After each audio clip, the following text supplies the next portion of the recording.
I'm Andrew Coates. I'm the host of the Live Free and Die Hard podcast, and you're enjoying episode 314 Lifetime, which is pretty wild.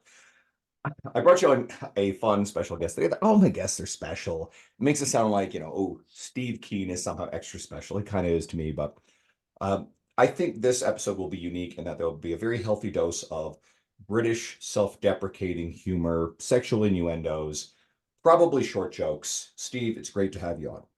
Thank you, mate. And I can start that straight away because Andrew likes me because he kind of birthed me from his loins a little bit from a little bit of mentoring that he did a while ago. So before, which obviously we'll get into, before social media kicked off, Andrew was one of the last mentors I had just before it went big. Well, that implies that I had a hand in the tactics No, that no, you were you terrible, employed to but blow you were up. just And I around about the same time. refuse. I refuse to take any credit for that, but it was great. Obviously, you were good to me and You were good. You were referred me good. other people who've also thrived. So, but let's actually talk about this. So, for anybody listening who's not super familiar with you, you had the single fastest, largest social media growth Hmm. explosion I've ever seen. I mean, there are people who I know who have massive followings from doing it for years. And you, within the space of, I think it was probably 18 months or so, Yeah, did what some of these people did in a decade, or eclipsed legends in the industry by orders of magnitude of growth. And we know yeah, that social media following is not a one-to-one proxy of, everything. However, I tend to look at Instagram following especially as it's your social business card, and it's a reflection of, for people who've done it the right way and built the authority, it is a reflection of the growth of someone's brand and reach. And I'm very, very positive and bullish about it. We'll get into some of the people with the negative attitudes. But I mean, you're at what, 890,000? And you started, I think you were yeah. under 4,000 when we were working together. Yeah. So, I mean, I've posted on social media for probably about 10 years, maybe about 10 years, somewhere around there, because I think I've PT'd for probably about 12 years. But a lot of it I did in person at the start, so I didn't really focus on online too much. It was more just posting transformations to get one-to-one clients. And then I reckon maybe about 5 years ago, I started to post pretty regularly. And then obviously I did some mentoring with you, went down a slightly different avenue of posting and stuff like that. And then maybe about 18 months ago, and I suppose this would be the interesting bit, is maybe about 18 months ago, I didn't necessarily change what I was posting about, didn't change what you was talking about, just changed the way it was delivered. So did video format rather than written content, although I was still like writing long captions anyway. And yeah, it kind of just took off. It took off in like two waves. So probably had a 10-month period where maybe went up to about 500,000. Then reach started to kind of, I say dwindle, but it was still in a good position. It probably went from getting maybe 200 to 300 to maybe up to 1 million views per reel, down to, Wow. I know. And it's crazy that I say stuff like that. I even talk about it and I'm like, what the fuck am I talking about? Because I remember getting like 200 views per reel and being like, if it went up to 1,000, I'd be like, oh, that was a good one. And now if it ever went to 1,000, I'd be like, what the fuck is happening? So I remember it coming back down and it stayed like sub 100,000 views per reel for a little while. And I thought, right, I have to change something a little bit. And then I stopped talking about training as much, started talking about nutrition a little bit more.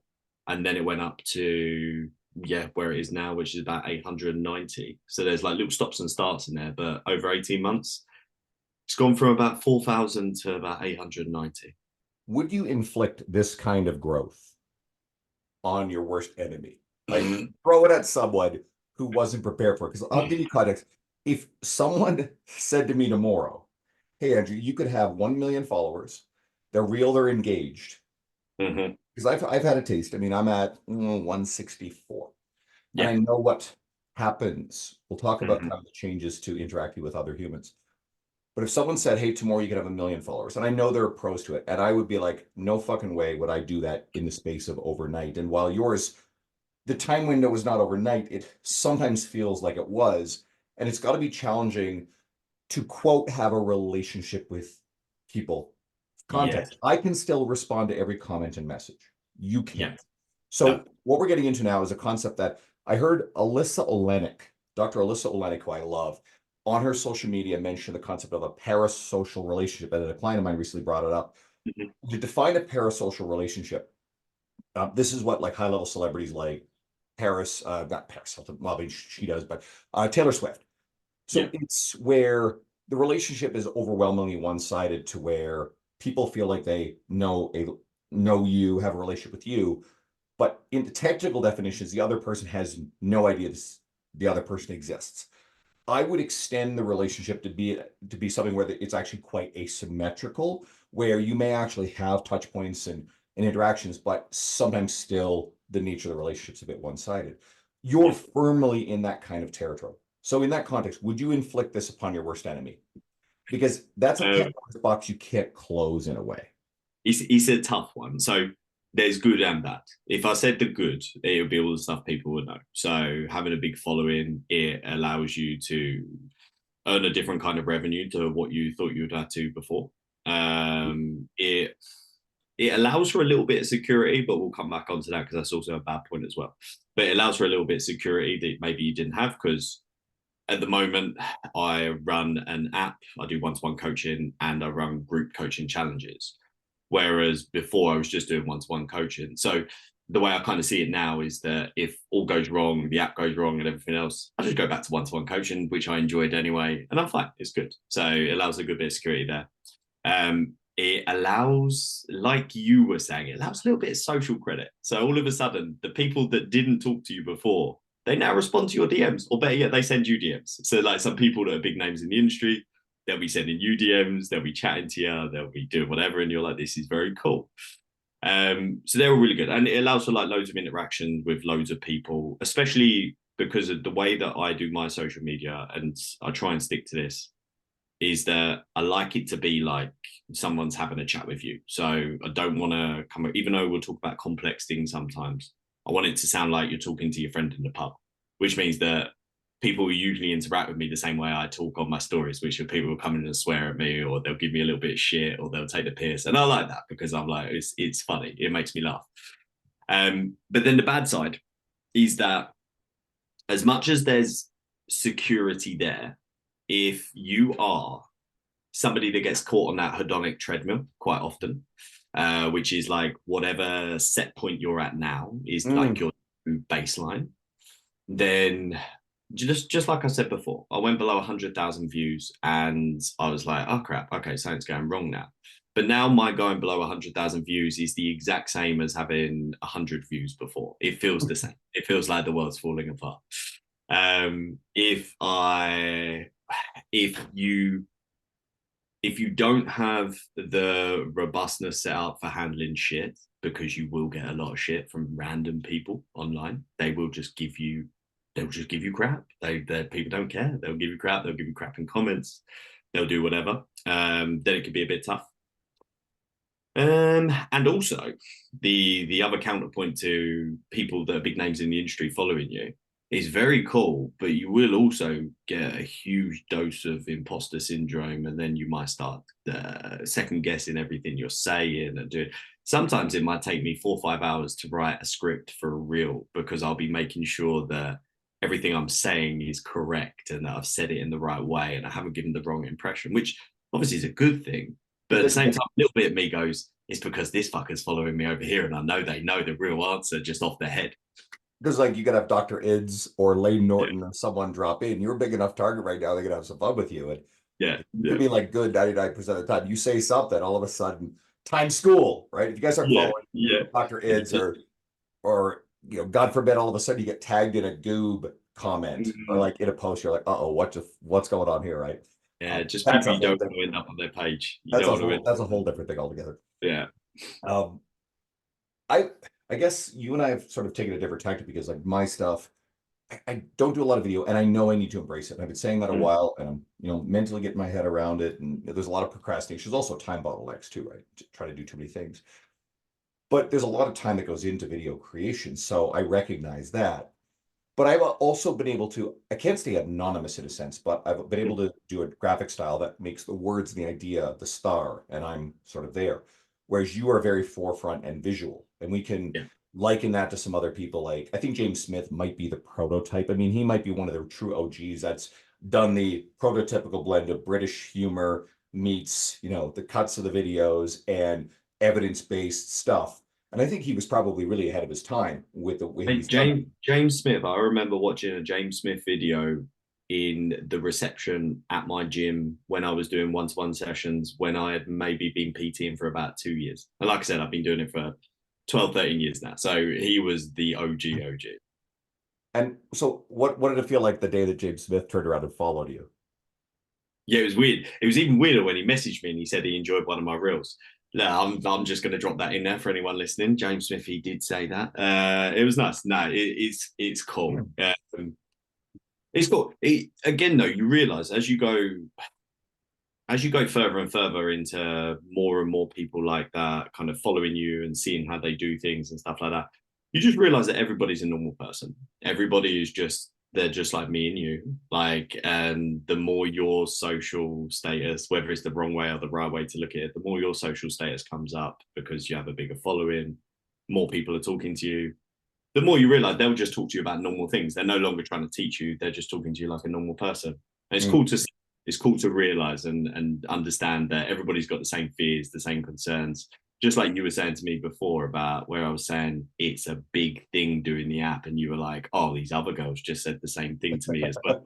It's nice when you hear that when other people are like, when I launched the app, the very first day that it launched, I mistakenly went into the admin emails and I saw all of these emails pour in. And I'm not meant to, somebody else handles the admin for us. We have like an admin team because obviously you ain't meant to handle it yourself. There was like 400 or 500 emails in there already. And I am stressing my tits off that nobody's answering these emails. Things are going wrong. Everything's terrible. Everyone's about to leave. What's going on? I'm trying to text people, but it's on Saturday. So people are off for the weekend. And I messaged a lady who also has an app. And I just said, look, is this normal? And she was like, yeah, literally felt exactly the same over the first weekend. And Mm. straight away, your stress levels just come down because you're like, okay, everyone's in the same position. It's nice. Let's talk about the app because it's funny. Like I didn't plan this, but I've had a couple of recent guests. We were talking off air, and they both have apps. So it seems like this is a thing, and I think there's more and more attention to and talk about building apps. I think a lot of coaches might have the idea, well, ooh, this is going to save me a lot of time. This is going to be this great thing as panacea.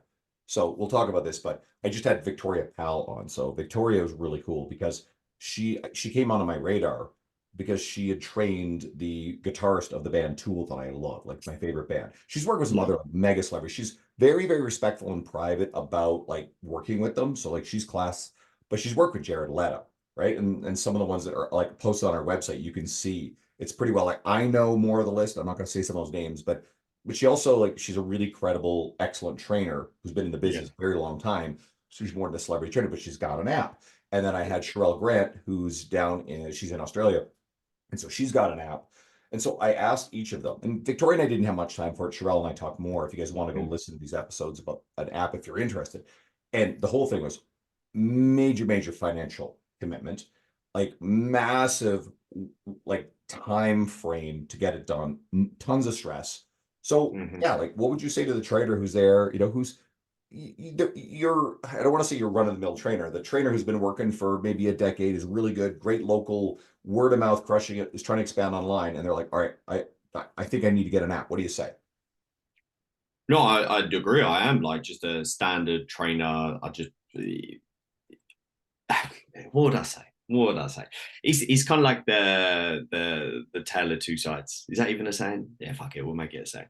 So one of those sides is that from the ability to be able to work with more people, for the ability to be able to give your message, your training style, the help that people need is fantastic because I can now I have a Discord where I interact with everybody as a community and people are being there asking questions and I can roll through these questions. Now it's got to a stage where other people that are in the community are answering the questions that other people are asking because they've already seen the answers that we've given. And that's nice. That's cool. You see this building, you see this community building where people are interacting, they're having a good chat, they're having a laugh because there's a bunch of like-minded people. That's really cool.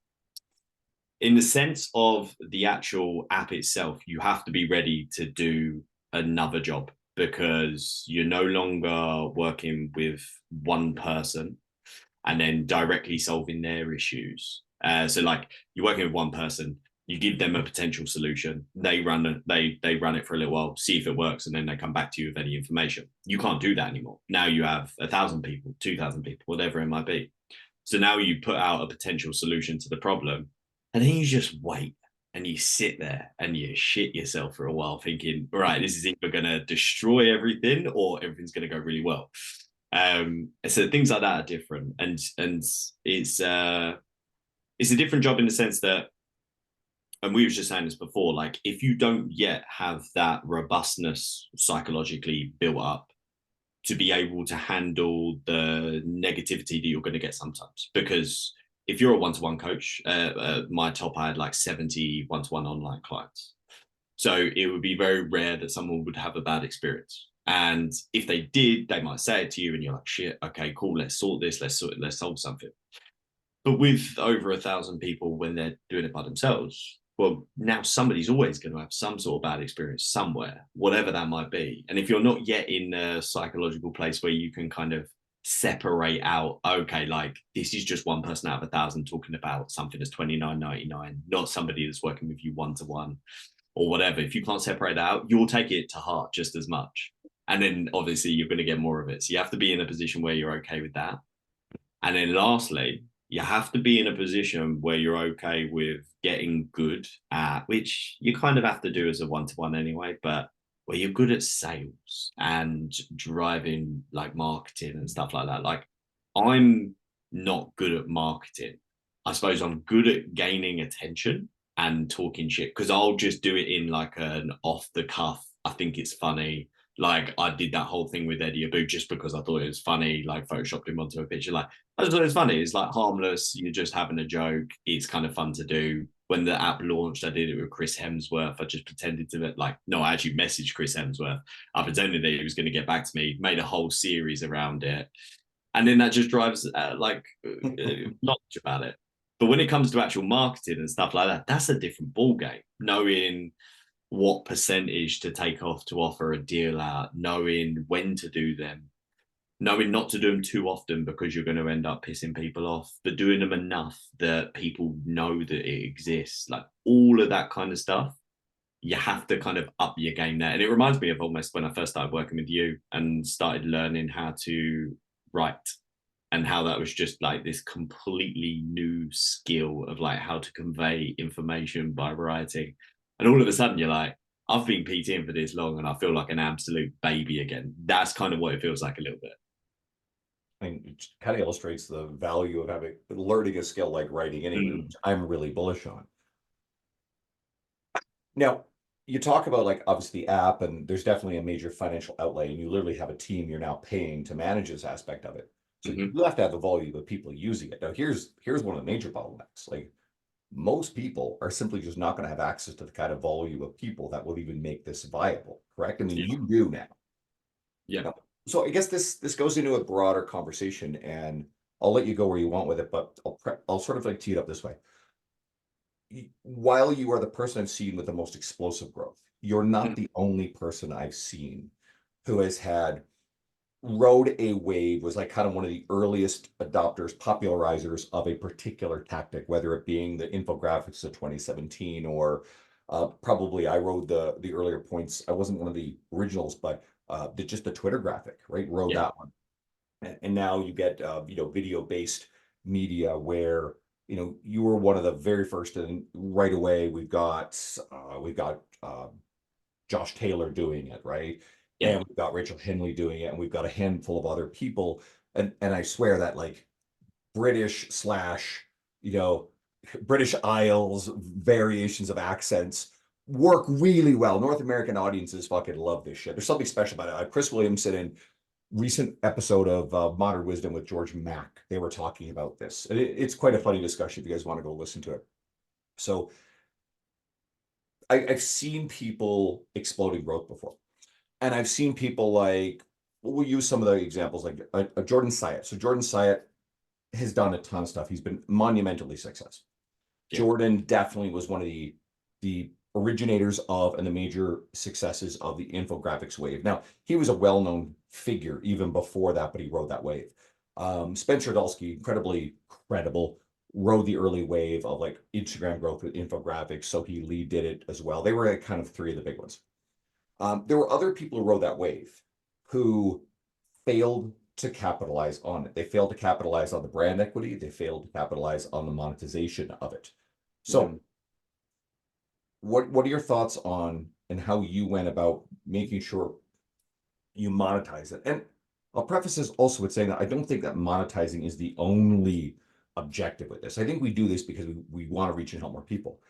But at a certain point, for our career and our livelihood, it makes sense to also earn a livelihood and develop relationships with these people and develop vehicles by which we can help them and we can get paid to do it. So, Yeah. what have you done? Your thoughts on how you did that? Obviously, the app is a component of that. You Yeah. know, how's your email marketing, et cetera. And are there any mistakes you think people make that where they can miss the potential?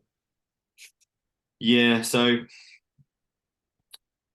I guess for me, with mine, I didn't want to do any sponsor stuff really. There was one sponsorship I was thinking about doing, which was actually for so Jeff Nippard messaged me about doing it for Macrofactor. Mm, And I was going to do that because as Jeff Nippard, very credible. He does it with Greg Knuckles, very credible. A bunch of people that you're like, okay, great names. And I use Macrofactor as well. So obviously when they asked me, I was like, well, I've already used this product for 6 months. I can show the receipts and so on. But that was just when I was launching the app. So it never quite went through. And I thought if I start talking about this at the same time as launching the app, it's probably going to get very confusing. So I left it there. Um, and I would say be very careful about trying to sell too many things to your audience if they are not things that you truly use because people will see through it. I would say be very careful about not adopting a different personality to who you really are as well. I mm, think people get social media a little bit twisted. They're like, yeah, I'm completely myself on social media. I'm like, you're not completely yourself. Like, you turn aspects of yourself up to 100 rather than them being at 50, 60. But you're never going to be completely yourself. But also, don't be somebody completely different because one, you can't keep that up forever. And as soon as it starts to slip in your content, in your whatever, all of that group of people that have become fixated on you because they love this point that you have, they're like, yeah, I love the sarcasm, I love the humor, I love this. Once that starts to slip, well, all those people that love the sarcasm, love the humor, all of a sudden they've got nothing to follow anymore, and you're just the same as everybody else. So I think if you want to capitalize on having people follow you for a long time and stay engaged, stick with like make sure it's who you are. Obviously, turn you up to 100. Make sure you stay who you are. Don't oversell to them so they lose interest in you. Just show them your life, show them what you're doing. And then from capitalizing in terms of making money, I don't know. I don't think I'm any good at this. I'll be honest with you. I think I'm shit at this. So for me, my aspects have always been you coach. So I do my one-to-one coaching, I do the group coaching, and I do the app. Now, obviously, all this has happened in really quick succession. So sometimes things have had to take a back seat. But we're now in a system where it's going to be um, probably 4 or 5 times a year. There's going to be a competition, the group coaching challenge. And then in between those, we'll be pushing the app side of things, and that will kind of like it builds a decent income. I can't moan about like when I first started compared to the first year of growth, I doubled my income. And then from there to now in this year, it's doubled again since the beginning, which is great. But I know people out there that are earning way, way more. Do I know how they're doing it? Do I fuck? I don't know. But also, I don't think I'm ready. And this is something that, again, you as a person have to decide. I don't think I'm ready for the stress levels that comes along with that. I don't think I'm that kind of person. Like, you allude to something that I've actually anybody who's listened to the podcast for a very long time will mm, probably notice that like I'll get something in my mind and it'll come up as a theme kind of frequently for a while. And a while back, because I was seeing so much of this on social mm, media with the business coaching side, it was like scale, scale, scale. Everything's about scale. And anybody who's a coach knows what I'm talking about. Everybody's talking about scaling. And then you get caught up in this idea, oh my God, I'm supposed to scale, right? You hear people talk about 7-figure businesses. And my response is these people come with 7-figure fucking expenses, 7-figure headaches, which is what you alluded to.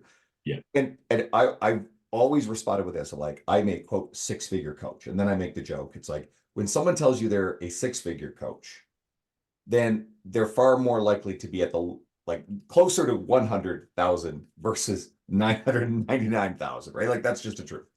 But I look at my margins and my livelihood or whatever, and I know that I'm actually like clearing way more than what some of the 7-figure crowd are. I also know some of the 7-figure crowd that they're just burning themselves out, run ragged, can't keep up with it, and then at a certain point they pivot because they never ask themselves, well, why am I scaling?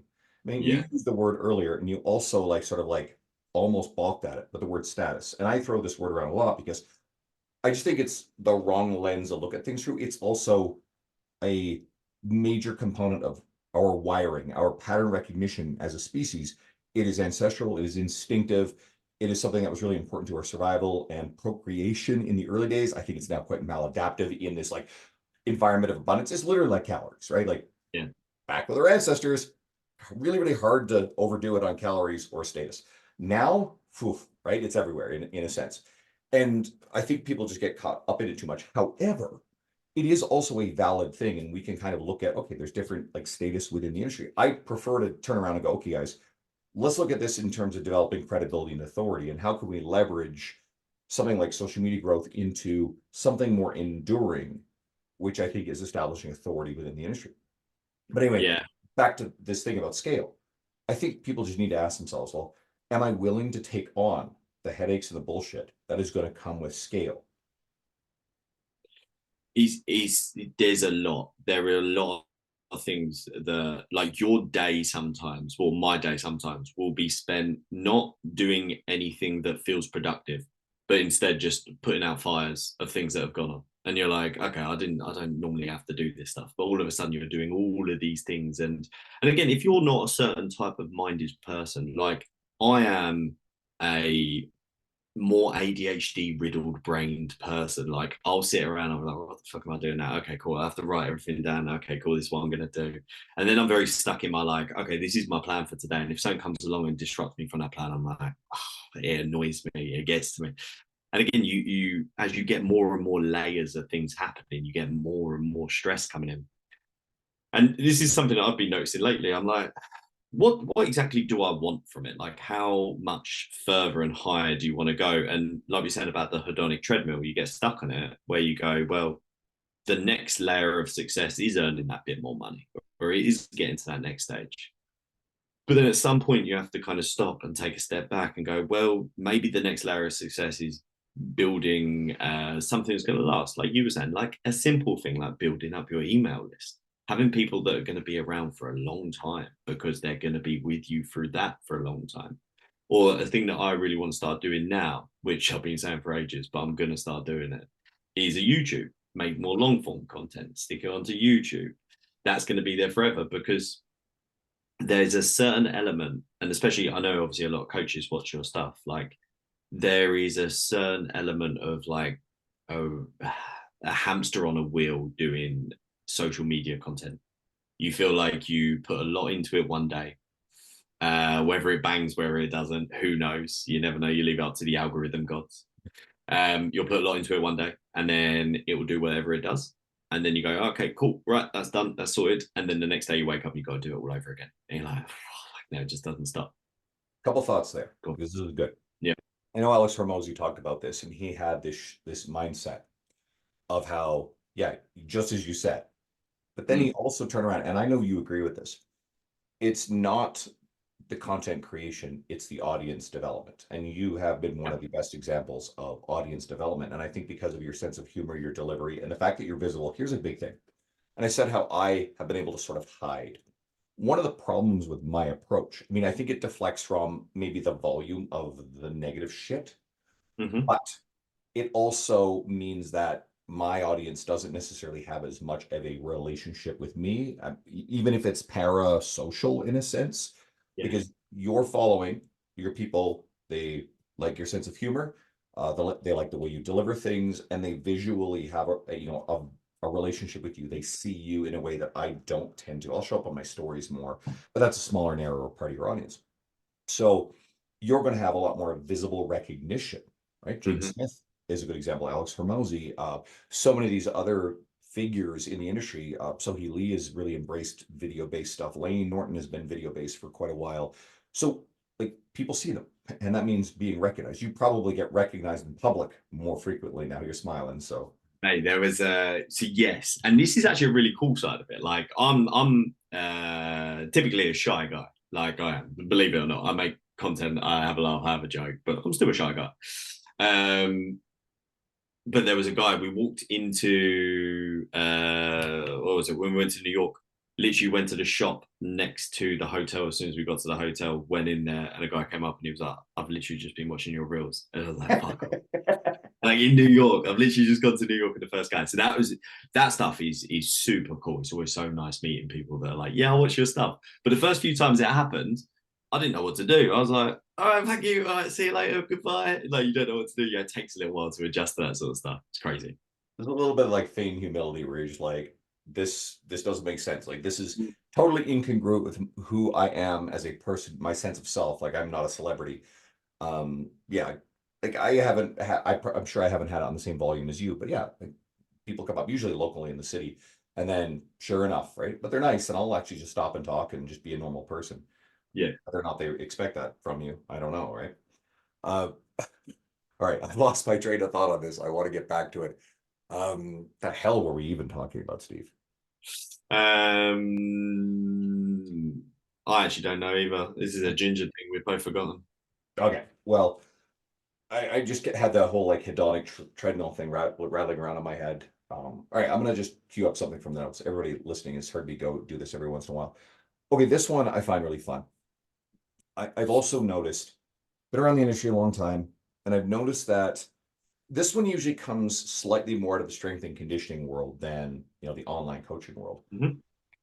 And I think the strength and conditioning world, especially the sporting side, has always sort of been indoctrinated in this idea that it's bad to stand out. It's not about you, it's about the athletes, about the team, etc. And there's also the type of person who's been a very established coach for a really long time who either never embraced social media or just struggled with it, never gained any traction. And what they're watching, and I see this in a lot of social media posting, is the complaining about quote influencers. Now I know what's going on. I see right through it. Really, what they're doing is they're whining about not having status that they're attributing to other people who've had social media success. And then what they do is they create this false dichotomy. They conflate people who are quote influencers with large followings Mhm. with exclusively the corner of it. We know this exists, who are not real coaches, no experience. They're just full of shit. They're peddling nonsense. But in the middle, I've seen a lot of evidence-based, skilled, experienced coaches. You've been doing this for, like you said, 12 years. You had explosive social media growth. I know a ton of very, very credible coaches who are experienced, who've done exactly what you've done, not quite on the scale that you have.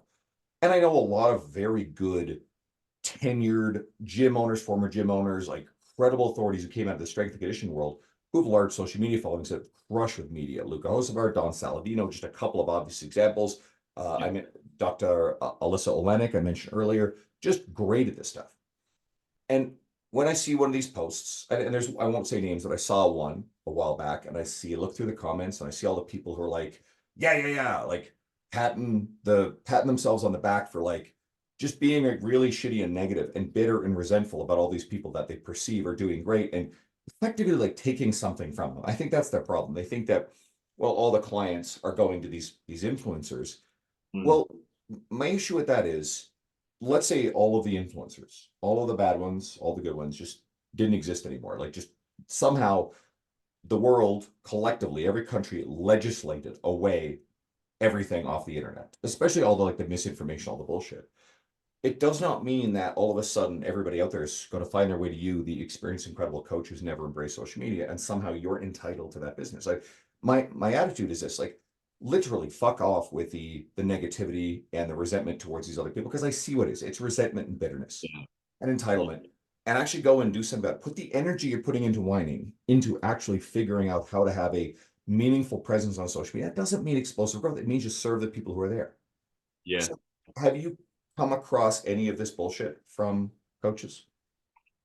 Nothing aimed at me. I've seen it. And I think a lot of it comes down to like schoolyard stuff, doesn't it? It's like somebody whining about somebody else being more popular than they are, and you're just like, fucking grow up. Like, it's not that big a deal. And yeah, at the end of the day, you are gonna have to figure out how to, because this is the bit that most people miss with this. Like, you are the same way if you have a one-to-one client and they're in front of you trying to do an RDL and they can't figure out how to do that RDL, but you've learned these cues from a course that you did ages ago, but that cue ain't fucking working. Well, it's not the client's fault for not getting it. You just need to think up another cue. You need to think up another way of explaining it. So I don't understand why social media is any different, that we're all saying the same stuff. Nobody's saying anything otherworldly. But if I can say it in a way that somebody gets, and let's say that, I think the best post I ever did, there was two of them. They're relatively boring. So like there was one on training, which was talking about the actual amount of sets you need to do to see muscle growth. And there was one on artificial sweeteners that got copied to hell. That one where I stacked them up like pyramids. Yeah. That fucking copied it. That got copied to the stage where people were commenting me saying I copied my own video, and I'm like, fuck off. Right. Right. Yep. All the time. But let's say like those two, like they're relatively boring topics. I know they're hot topics sometimes, especially the sweeteners, but they're boring. But those ones got a combined maybe 20 million views. And that is literally now 20 million people that have seen, well, it's not 20 million. Some people watch it twice, but you know what I mean. It's that many people that have seen, been exposed to that information, and they now have a better chance of having that rumbling around in their head. That's a good thing. It's not a bad thing. And just because somebody else makes an infographic and it's a bit more dull or it's a bit boring or whatever, and it doesn't get the reach, like, well, you kind of have to go, that is a bad thing. Like, the information isn't bad, and you're not a bad person, which everyone always takes it personally. But it is bad because it's not serving the purpose that you made it for. You made it to reach an audience. The audience didn't listen because they weren't interested. So now figure out a way to make it interesting. It was one of the most eye-opening things I ever got said to me about content making, just at the start of like when all that started to happen, was that if people aren't looking at your content, it's not because the algorithm hates you, it's because people aren't watching it, it's because they find it boring. And once you realize that, it puts you back in the driving seat. Like at the moment, I've got a moment for the last few weeks where like I have not been on like making content, my brain hasn't been in it, probably with the stress of doing the app and everything else. Like you just kind of hit this creative desert for a while. And you make a few bits of content they don't do as well as normal. We are blah blah blah. Back to that kind of like just under 100,000. What the fuck am I complaining about? But still, you're there complaining regardless. And then it's very easy in those moments to almost get swept up back into that mindset of like, oh, what's happening? Where's everyone gone? Like, what's taking place? But you can ground yourself back in the fact that no, there's nothing wrong with the algorithm. It's not that people don't like you. It's just that what you're making is boring. And if you're realistic with yourself, like I can look back through it and I go, well, if I'm stressed at the moment, I'm probably not making content very fucking well, am I? And then that's reflected and people are seeing that. So you're like, okay, cool. Right. Well, that's it then. Now I need to be a bit more creative. I need to dig into that. And I think that's where people need to, for want of a better way of saying it, they need to fucking grow up and just take it on board. Well, you encapsulate it perfectly. It's about looking inward and going, what can I control? We do this theme with fitness all of the time with people. It's like, what are we really trying to do? We're just trying to. One of my biggest fucking pet peeves in the goddamn industry are these status seeking muppets who a lot of their messaging is it's coddling. And I mean, like, this stuff gets kind of ideological, and I'm super middle ground on this, but I loathe this crap that really just like furnishes all of the reasons why you're not going to be successful, all of the obstacles that are against you. And it may alleviate someone's immediate discomfort with the fact that they're struggling with where they are. But is it actually empowering? No, I find it's incredibly disempowering. And I've seen people who their media is based around this concept. And what they're doing is they're singularly going, hey, the fitness industry is bad. That's usually the message. Fitness industry is bad. It's all bad. Yeah. I sanctimoniously and righteously am the unique solo person who has the moral and ethical compass to help you and do right, and everybody else in the industry is bad. And I see that, I'm like, fuck you, like you're not helping. And what that does actually trains people to distrust our industry as a whole. And listen, we have enough bullshit and bad faith actors and historical, like crappy marketing. That's there. But I also think the industry is rich, full of incredible fucking people, and I want to highlight those people. Do you think though, because this is something I've been thinking about lately as well, because obviously you do so much in like in marketing and blah blah blah, and you're like, okay, the one of the easiest ways to market is that you have an enemy. So like you look at Eddie Abu, for example, like it's really easy for people to get behind him because he's very clear on what he likes, what he Mhm. doesn't like, and the people that we're against. Although no one ever specifies, but it's them. It's like the doctors, the nurses, the like the government, the bigger power. They're all trying to like poison you, blah blah blah. So it's very easy to get behind. And I think a lot of coaches try and, from what I can see, a lot of coaches see that in marketing because the perspective I have on it is that over the last 5 years, especially since lockdown, everybody's had to, or everybody's tried to get really good at being online. And then if you want to get good at being online, you have to get good at marketing because you are now a salesperson through your social media rather than just chatting to someone on the gym floor. And then because of that, everybody goes through the same courses. Now, all these courses usually all say the same thing: create an enemy that is one of those things, and give people something to argue about. And the one I always see everybody saying is like, "I'm not like every other coach that will just sit there and give you a 1,200 calorie plan or tells you can't eat junk food on the weekend."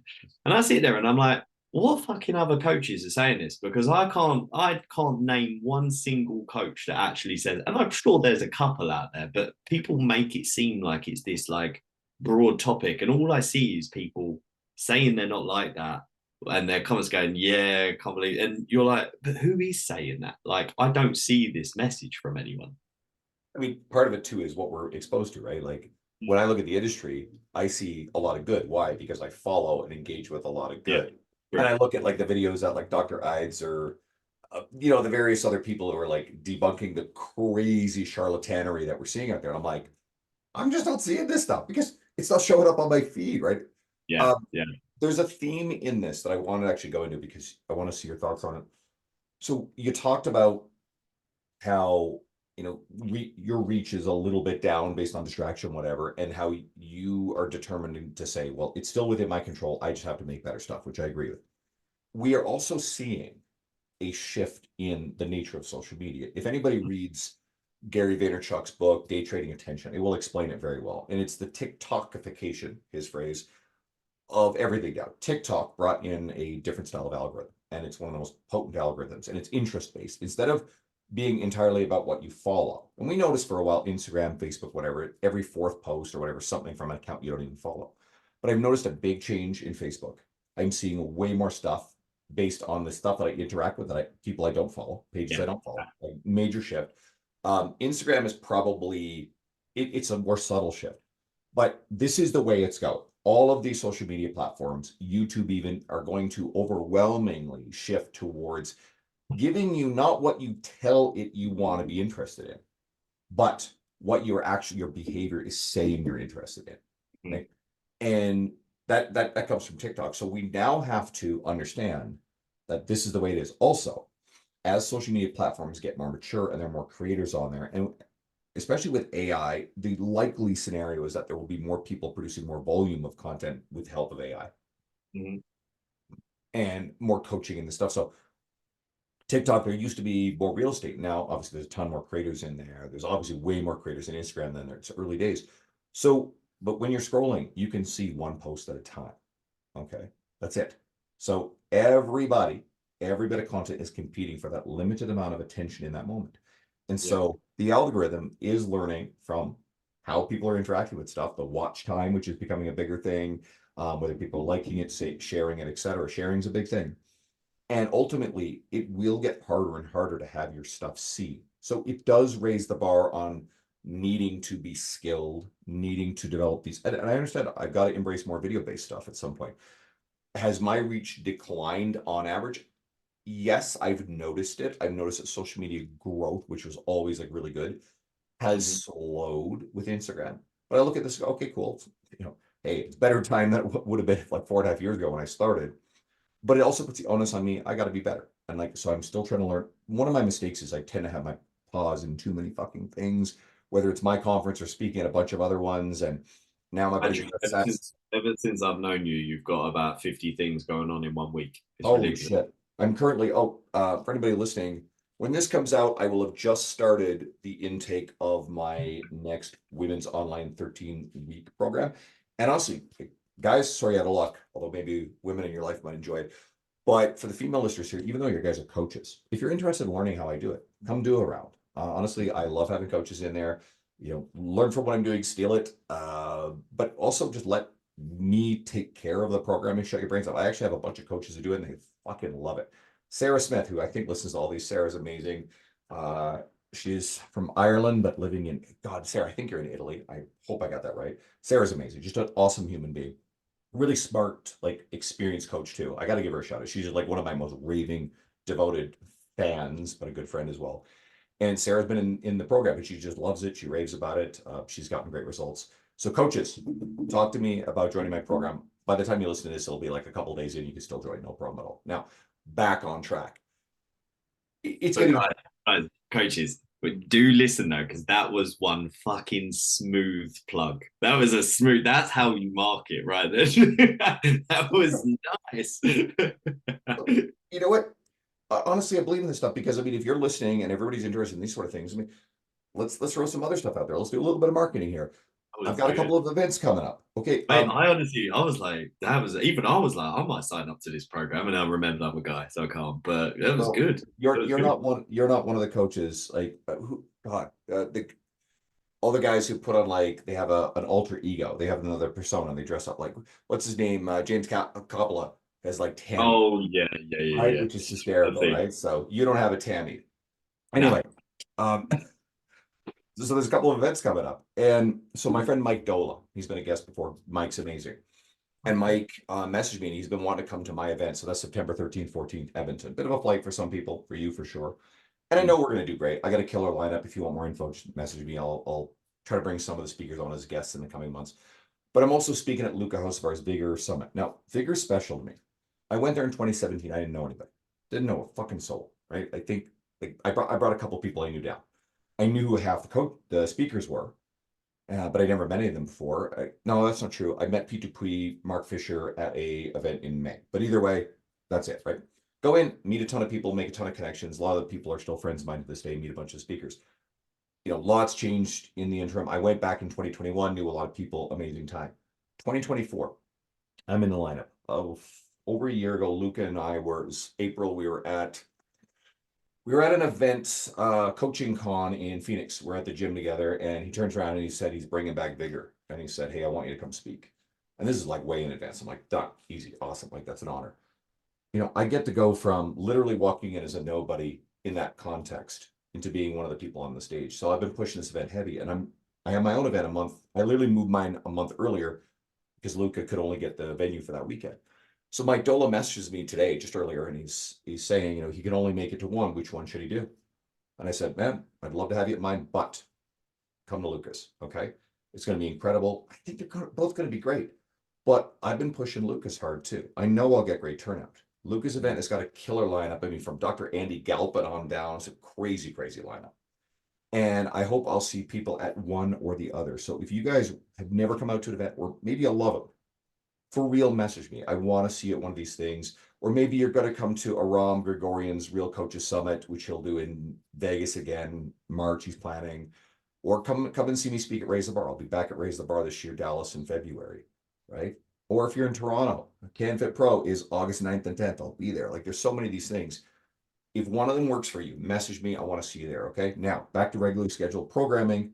You guys got to be comfortable pumping your own stuff like this too, right? Steve, when are you gonna start appearing on stages at like what's that one they do in Ibiza? IFS or whatever the fuck. Yeah, yeah. Someone messaged me about going to that, doing that maybe next year or this year, I suppose. Yeah, it'd be this year, wouldn't it? I did one. I spoke to like 100 coaches at like an event with one of my other mentors as well. Which, like I said, mate, I'm naturally like a very shy guy. Like it took a lot to put the. It's a weird one. Like no one ever thinks I'm shy, but what's the easiest way to describe it? I'm not shy in the sense that I would ever not say hello to someone or do something or something like that. but I'll get a lot of anxiety about it. But my brain is like, well, you can't be swallowed up by anxiety. You've got to go do it anyway. So I'm like, fuck it, I've got to go do it. But I'll be like sweating. Like the night before I did that 100 coaches talk, I was fucking sitting there with Katie, who's my girlfriend. Don't think I really slept that night. Was trying to rehearse the speech the whole way up. Couldn't remember the words. Was getting it wrong all the time.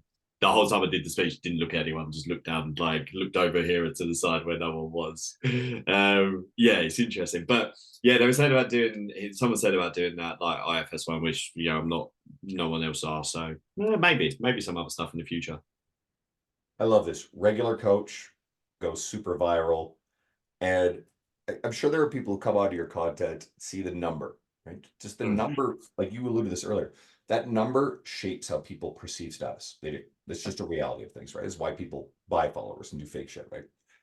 But imagine the person coming in and seeing you with those numbers and completely missing the fact that all the stuff you've talked about here, it's like you're pretty ordinary dude by many metrics. Yeah. How do you stay grounded with the attention you've been getting? Just be like I always said when I started talking on social media, I was like, everyone takes everything in fitness way too fucking seriously. And the big rocks that people have to do is eat enough protein, sleep enough at night, resistance train a few times a week, have a decent level of CB health, and don't get too fat. And you're pretty much sorted. You're good. You're set. Like you're sweet. And then for the muscle growth aspect, which is like kind of where I like to steer my ship a little bit more towards, it's like, do enough sets in a week, eat enough protein, eat in a surplus, eat in a deficit when you want to get lean. Like all these things are fairly simple. Everybody takes it so seriously and drops into camps. So I've always liked to make sure that what I do most of the time, not all the time, most of the time, carnivores piss me off a little bit, but most of the time stays pretty just like jokey, jovial, not too serious, have a laugh of it. People on social media be entertained. And I think like one of the biggest things that will ground you as well is like if I stop making content tomorrow on social media, I'd be forgotten by the end of the year. So you ain't that big a name. Like you're as big as your last fucking post, really. There's actually some truth in that. I remember Hormozy talked about this on his podcast, like fame. And I mean, again, like fame in the fitness industry is not fame on a global scale, but it's a Mm, microcosm, I suppose, within our little niche. Um, Once you visibly get out in the public eye, it is really hard to put that back in the box. But then, and I can't remember if it was also him or it was somebody else said, you take enough of a time scale and you just like kind of vanish from that eye, lots of more people will pop up. Like it's kind of like these coaches who are whining about it. And it's not just the coaches who never built it. I mean, some of the biggest whiners are coaches who had status in their eyes and they had authority. And then they never built the digital uh, business card that is Instagram or social media in any sort of meaningful way, or they haven't changed with the way that social media evolves. yeah, And now they're instead of recognizing that and going, whoops, I dropped the ball there, they're really bitter. And it's kind of like this, oh, I want to go back to the way the world was in the 1950s or 60s. It's like, that's more of an illusion than reality. I mean, that gets political. I ain't gonna go into that kind of crap, but yeah. it, Somebody said it the other day about the Queen. The Queen died, and after she died, nobody spoke about her since. And you're like, that was the fucking Queen of England. Like, Ryan it, Holiday, I think that was Ryan. No, Hormozy does talk a lot about that. Holiday wrote a lot about her in one of his, not his recent book, but his previous one. No, it's Hormozy. He's actually referenced that very specifically. Like until we bring it up here, like have you thought about the Queen of England recently? yeah, And Hormozy talks about how like I think a few generations ago his like family were like uber wealthy near royalty in Iran. I always find it really funny when people like rip on Hormozy. Like, I mean, I don't like all of his takes. I think he's a smart dude. He's not infallible. And then you sometimes see like these clusterfucks of like it's like, oh, blah blah blah, like white man, whatever. It's like motherfucker is Persian, right? yeah, yeah, yeah. Anyway, that's a whole different thing altogether. But yeah, it's absolutely right. Like it's a metric, it's a mindset, it's a mental model that he uses. And honestly, it helps me sometimes when I think about negativity or, conflict or just some of the rubbish that pops up. It's like, why on earth would you play small and hide and hold yourself back because someone else, you think, first of all, it's a narrative in your mind, you think someone Mm. else doesn't like you, or maybe you have good evidence to say that there's some sort of conflict there. And then, eventually everybody's going to be dead. It won't fucking matter. Right. And as morbid as that, and again, I'm totally parodying Hormozy here, but as morbid as that is the fucking truth. So guess what? Yeah, Don't play small. Don't hold yourself back because you are worried about what somebody else is thinking. And oftentimes it's the monkey mind just rambling and it's noise inside your head. The book, The Power of Now, does a really fucking amazing job. Early part, like it gets in a lot of weird wooey shit, but the early part is great. It's just like separating you from your mind. The noise that's in your mind is not you. And this works like magic for me. Because we know that like our mind gets whipped up. You start thinking about something and all of a sudden you're like you're whipped up about it. And I yeah, just stop and I go, that's your mind just going. That's your mind talking. And it immediately reminds you that that's not me. That's not like where I want to have my thoughts. And it snuffs it out like a cigarette. It's gone. mm, And it's actually sort of a meditative practice in a sense. It's just a different manifestation of it because it's about bringing yourself back to your breath or whatever the fuck you do. You just reorient yourself. You let your mind do whatever the fuck it wants to do. You observe it without judgment and you kind of go, okay, cool. Nah, like that. I'm not interested. That is not who I am. That's not what that's not that's not actually what I think. That's just this like monkeying going on in there. Reorient yeah. yourself, go back in. And honestly, it's been magic for focus. There's I think as well, if you're worried, especially on social media, if you're worried that people are gonna judge you or something like that, like even if you fuck something up, if you just wait a week, everyone would have forgotten because everyone's moved on to something else. Because the traction, like as scary as it might be sometimes that you might lose popularity and you might not have the same popularity that you once had, you can also know that if anything goes wrong, everyone would have forgotten about it by a week's time. And if you are someone, I don't know why you'd be taking a verse off me, but if you were someone that was popular, like a golden oldie, and now you're bitter that you're not popular and you're listening to this, you can get that popularity straight back. Like you can just social media, it just relies on you sticking in that effort at the front end and being like, okay, let me figure out how to make sure that the thing that I'm posting is captivating. And if it's captivating, it will get attention. And then if you post regularly enough captivating stuff, the attention will build and build and build until then you have momentum. And you can take your foot off the gas a little bit and you can kind of keep it ticking along with just like less frequent things, but you've got that momentum. And if you don't want to do that and you want to keep going, I think that's where you get to, because this is something I always think about. Like, I'm not that far behind, let's say, James Smith in terms of the amount of followers on Instagram, but I'm a long way behind James Smith in terms of the amount of social recognition. But that's because James Smith never took his foot off the gas for the best part of a decade, and he just kept going and going and going, and he built it into being on TV, and not just TikTok, not just whatever. And I think he's only just started YouTube recently, but being on TV, making books, like doing all these different appearances. So now he's everywhere. He's like bled into everything. And if somebody forgets about him for a little while, oh look, there's his book over there, or there's a podcast I see of him, or here's him on YouTube now, and you just get brought back into his world.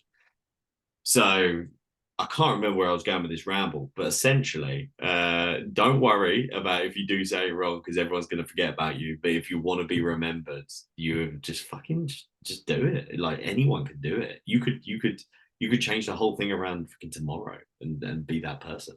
I mean, you did literally. And you mentioned James. I mean, James will reference how there was a point in time where he was this PT on the floor as well, who didn't have a lot of direction. He certainly didn't have any of the celebrity. I mean, I'll use the word celebrity deliberately. The fact that he's one of the people that has like expanded his visibility to the point where he has a type of celebrity. I mean, I remember him and Chris Williamson came to the city doing a comedy public speaking tour. And I mean, I got to meet the boys briefly. They have no context. This is actually kind of a fascinating concept. So I got a photo with them, and I think people, because I've got friends who are friends with them, and I think people kind of expected like me to kind of connect with them on some sort. It's like we've never interacted on social media before. I don't know the guys. I did get the photo with them, but that was it. It was a moment in time, and I went in there as an audience member. So the social is a word I'm missing. Just the context of the social interaction there is The dynamic of you yeah, guys. the dynamic is me as an audience member and them as the guys who are on the tour. if we had met at a fitness conference where we were both speaking at or something like that, it'd be a totally different thing. But I didn't try to force it. I'm not like, hey, I am this, this, this, and this. I'm important because of all this sort of shit. I just like, hey, we got a few mutual friends, drop the name of a buddy of mine and brief interaction. But some of my friends were there. I brought a big crew to come see them. I wanted them to meet them, interact. And, let's say I'm at an event a couple years down the road and I run into one of them again. I'll be like, yeah, I saw you guys when we were in Edmonton, blah, blah, blah. And then you're like, oh shit, okay. Right. But that's not interested in forcing that sort of interaction. Let Yeah. people honestly just, I think a lot of people force these type of things. That's I think that if you can build that social connection in the fitness industry, it goes a long way. no, that's You were one of the first people to tell me about it. You were like the first person that showed me how far the power of just interacting with different people and just dropping in for conversations and just like that little tiny like nest egg that you've just left there, and then you come back to it later and just add another one. Do you know what I mean? Like build it up and up and up over time until eventually you know them and they're friends. Yeah. And I think the mistake a lot of people make is they go in for the sale right away, right? Mm. Or it's transactional, right? And you can smell it on their breath. You've heard of the phrase commission breath, right? You can tell that someone wants something.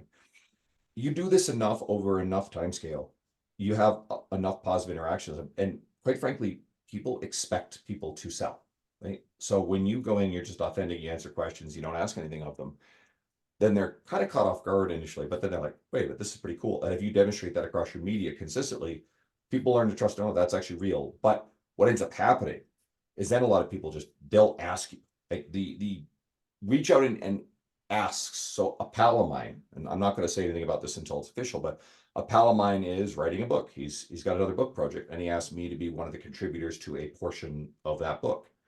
And it's a smaller bit, but still I'll be featured in it, bio, etc. I'm not going to be on the front page, nor am I concerned about that. But I looked at it because I like him a lot, and we've always had a good, getting on. I said, absolutely, I'll do it. It'll be, it'll take a little bit of my time, but nothing. It's worth the payoff in terms of like the exposure, in terms of like the money in it. We both. He even said he's like, it's not much money. I'm like, I don't give a shit, right? I'll do it for my friend, just because we've had good interactions, and I'll benefit from it in the long run. Right? Just getting featured in these kind of books is fucking crazy. That's amazing. Um, yeah, I think I really am a big believer in not being transactional. I think you can strategically ask for stuff, but it's probably one of my biggest pet peeves when people ask for things that probably isn't earned Yeah. or and there'll be other people like Hormozy was one of the things I disagree with Hormozy on. I was like, you got nothing to lose by just like cold being in everybody's DM. Like, no, motherfucker, like You do. I'll You do, yeah. I'll fucking say this one. One of my bigger pet peeves, putting together a fitness conference is tricky, right? You have a limited number of slots, and I'm trying to put butts in seats. I want it to be an incredible experience for everybody. But there have been people who I've never had any interaction with before, and the first interaction, we might be Facebook friends. I'm like, I got a message from, I got to look like, are we actually friends? Oh shit, we are friends. We never interacted before, and it's like, hey man, are you looking for speakers for your event? It's like, really, really? And I'm thinking like, who's going to benefit from this? Like, I've never heard of you before, and we're Facebook friends, right? And this Mhm. sounds mean, but like metaphorically or literally. So guess what? I'm not sure if you're ever going to put butts in seats in my event. I've got limited space and budget. I would literally be burning a spot that I could put someone else, like a Jonathan Goodman or a Luca Hosovar or a Chris Scott Dixon of PN fame or Jennifer Van Barneveld, the owner of Strong Magazine, who's this year. Like, I got some bangers, right? Come and attend and like meet these people. They're incredible. But I would literally have to like cut someone like that in order to put you in there because you recognize that it'll give you status by being in that lineup, right? So that to me is sort of a pet peeve of mine. Yeah. Make sure Yeah. make sure that you put like here's what I say to people: put me in a fucking position where I can't say no. Then I'm asking. Put me in that position where I'm literally asking you. Mm. It's interesting watching people show up there as well.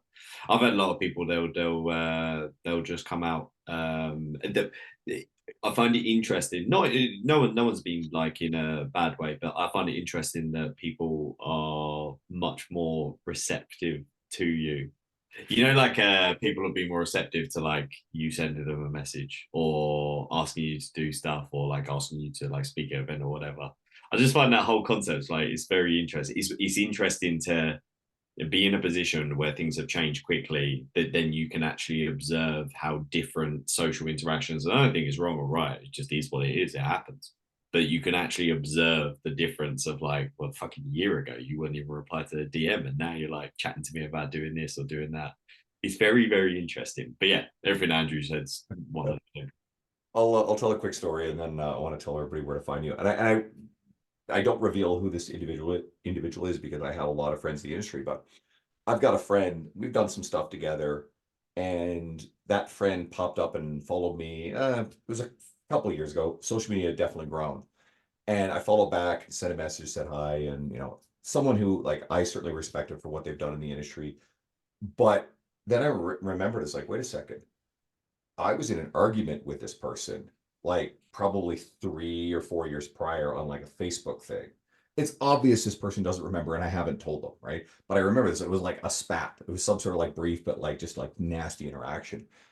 And I was like, okay, like just it also kind of shows that like that sort of shit is irrelevant. Like the person doesn't even remember that this even happened. So I might like a few years like, by the way, do you remember this? And we'll have a good laugh about it. But it illustrates your point that man, people forget about shit. People are so in their own heads and so worried about their own crap that they don't even think about shit like this.